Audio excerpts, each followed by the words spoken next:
There are several distinct warning signs that senior leaders are not operating as an effective team.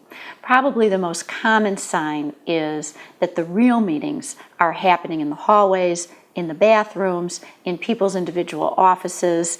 We are not having the discussion around the table together. If you were to film the real meeting, you would not be hearing the important topics in discussion. You would not be seeing constructive conflict. You would see a lot of quiet, a lot of head nodding, people leaving the meeting, and then going into the real conversations. Another warning sign is people lobbying for position before or after the meeting. They don't expect to have a real discussion around the table, so they concentrate on their own agendas and they do everything they can to line up people for an agenda prior to the meeting.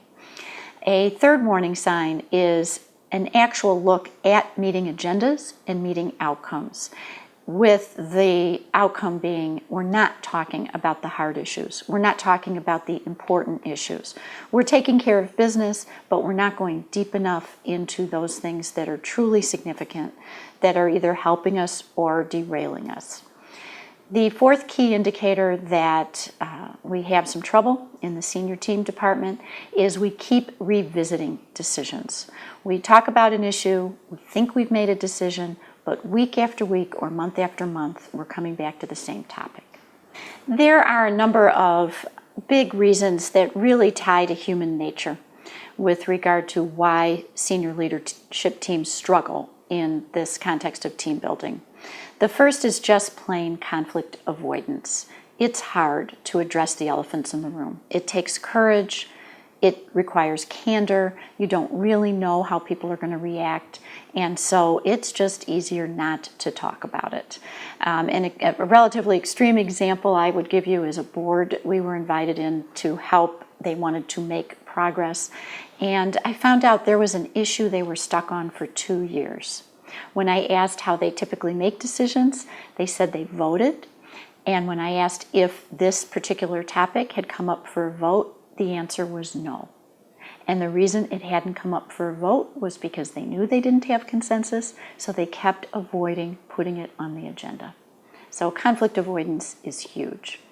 Secondly, time is required to talk about the real issues. We take on too much, we're always pressed. The important issues are not always the urgent issues, and so we rush off to the next thing without going deep enough to talk about the meaty material and to resolve issues that are standing in our way. Another reason why senior leaders struggle with team building is some resistance to really collaborate with their cohorts to co-create solutions. We have some senior leaders who have an impression that they must bring the answer, and if they don't really have the answer, they let the issue roll over, and they'll let it roll over for quite a while. The reality is the collaborative sharing, even that showing of vulnerability, that I need your help, let's go forward on this, is an indication of really good leadership.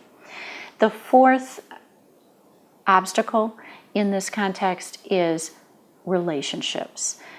Not enough time spent on one-on-one connections with people really having the feeling and the belief that they matter, that they are connected to the work, that their voice counts.